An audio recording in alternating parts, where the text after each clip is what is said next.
Alright, welcome back to the channel. My name is Summertime Kev. Let's make breakfast pizza. But we're going to make this breakfast pizza with a twist.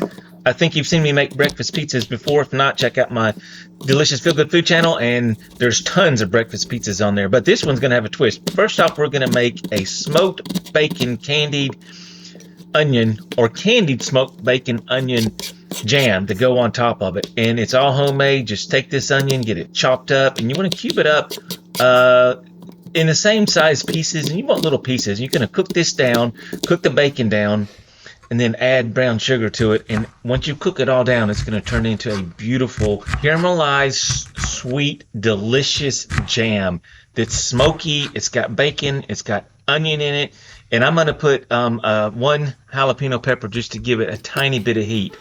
But it's not going to overpower anything. This is a delicious jam you can put on things like ice cream, hamburgers, toast. But we're putting it on my breakfast pizza, and it's going to be delicious. All right, let's get some butter on here. Turn on a medium, a little bit over medium heat. Not high, but, you know, get that butter melted pretty quick. And then we're going to take the bacon, and we're going to cube it up just like we did the onion. Try and get them in as identical cube squares as you can, and this will help them cook right, and it'll just be a whole lot better at the end of the process. So sometimes if this bacon doesn't cut real easy, if say it's really warm or it's not thick cut bacon and maybe your knife's not as sharp as it should be, you can freeze it, put it in the freezer for maybe 2, 3, 4, 5 minutes while you're doing something else, and then you can chop it up really easy. So keep them uniform just like the onions, and then put them in this butter that's melting and starting to bubble. So bacon is going to go in first, and we're going to render this down or cook it until most of that fat is rendered down, and then the bacon starts getting a little crunchy. It's not going to get super crunchy, but you want to render all that fat out of it before you add your onions. And in my case, I'm going to also add a diced up jalapeno. And when I chopped it up into pretty fine small pieces so it really spread out, and I don't have any big chunks of that in there. So the bacon is going to take probably about 5-6 minutes to get where it needs to be. Just keep it bubbling, but don't put it up on high because you don't want it to burn anything. Then add all of those delicious uniformly cut onions that you put in, that you chopped up, and then add the jalapeno after that.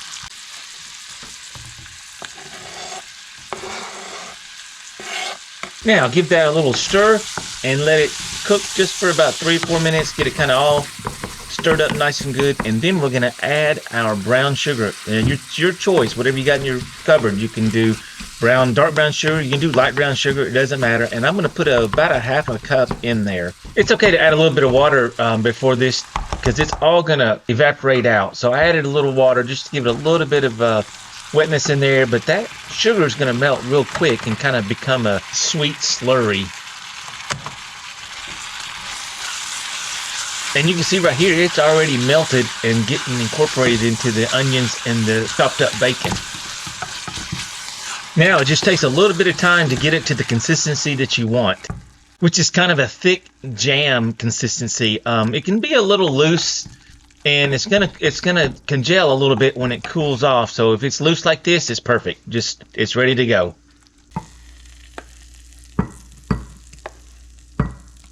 And we're gonna try it right now. Just a little bit.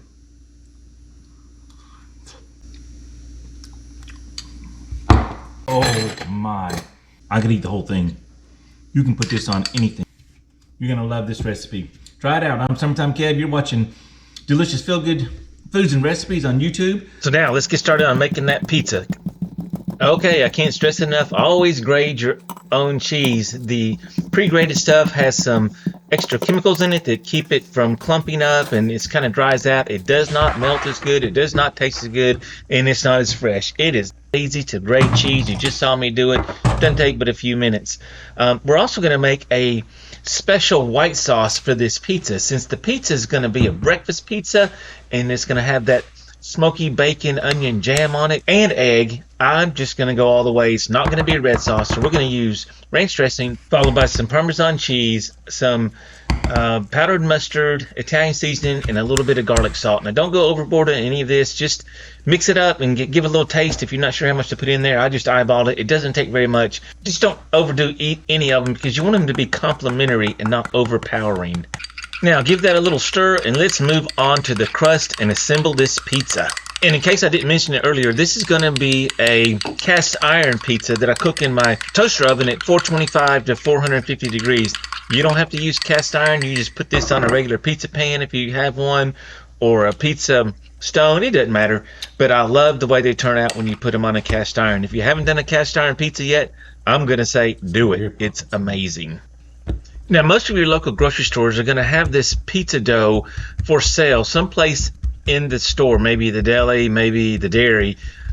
This particular one is from Aldi, and it's in their dairy department, and it is it's only $1.19 where I live, so it's one of the most economical pizza doughs you can buy, and it lasts a long time. It comes in frozen there, and then so you just put it in your refrigerator until you're ready to use it. And I usually make a couple of strombolis and maybe one pizza out of the dough that I buy, and I think it would make like one 12 to 16-inch pizza. So anyway, you're going to use your fingers to spread this out. Usually it's pretty stretchy, so this may take a few minutes. Don't worry about that. Just keep on working on it. And once that's stretched out, it's ready to put in the pan or on your pizza pan. If you're using cast iron like I am, make sure it's seasoned and make sure you put a liberal amount of oil in there. That oil is what's going to cook the crust and kind of make it crunchy. Almost fries it. Now here we're going to get the egg ready. I'm going to cook an egg, or I'm going to actually cook 2 eggs, and I'm just going to scramble them up, not real hard, because they're going to go into a 425 to 450 degree oven, and so they're going to cook a little bit more. But it is important to go ahead and get them cooked some before you put them on your pizza. Now I know some of you guys are going to be repulsed over putting egg on a pizza, but this is a breakfast pizza. It's got bacon on it. It's got egg on it. I like white sauce when I put egg on my pizza. It just makes more sense to me, and it tastes a lot better. So that's why I made up the white sauce, and I'm going to get the eggs ready, and I'm going to put it together, and you're going to see this is going to be delicious. All right, a little bit of salt and pepper, and that should do it.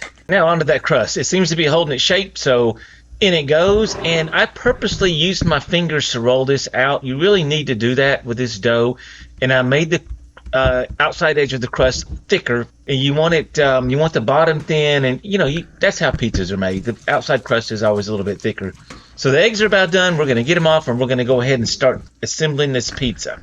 Sauce is going to go on first, as in a traditional pizza, followed by the first layer of cheese, and then next is the egg. Now I'm going to go the pepperoni, and I really filled this one up because I was hungry. So normally I only do 5 or 6 pepperonis on this one. I've got as many as I could get on this one. Followed by I put red peppers on this one. Right here, use any kind of vegetable you like. Mushrooms, red peppers, green peppers, yellow peppers, orange peppers, maybe some onions. It doesn't matter. And then finally the top layer of cheese. Now in the oven at 415 to 450 for about 20 to 25 minutes. And out she comes, and she's done. The thinner the crust, a little bit less hot and less time. The thick crust, a little bit more time. You could even do not so hot on a thick crust, give it more time in there. And look how beautiful this crust turned out. All right, so you've done all this work to get this pizza just perfect. You've grated the cheese, cooked it perfect. When it gets out, put some butter on it with a little garlic salt in it. It'll make all the difference in that crust. All right, let's cut it open and see what it looks like. And more importantly, let's taste it. Ah, this is for the taste test now. Oh, perfect. Crunchy bottom. That is so good. There's only one thing I think can make it a little better. This is my homemade onion bacon jam. Smoky, sweet. Pepperoni is tangy, hot. That crust, crunchy and tender. I'm Summertime Kev. I hope you enjoyed that recipe. That was I guess it is a breakfast pizza, but it also had homemade onion and smoked bacon jam, homemade. That really tops that pizza off. That pizza had egg in it. It had pepperoni in it, 3 kinds of cheeses. Had a homemade white sauce and a homemade crust. Actually, I'm gonna take that back. Not a homemade crust, a bought crust, but it was real dough, and I pushed it out where the side would puff up, and it made it just perfect. Check out this recipe and a bunch more on delicious feel-good foods and recipes. I will see you guys on the next one.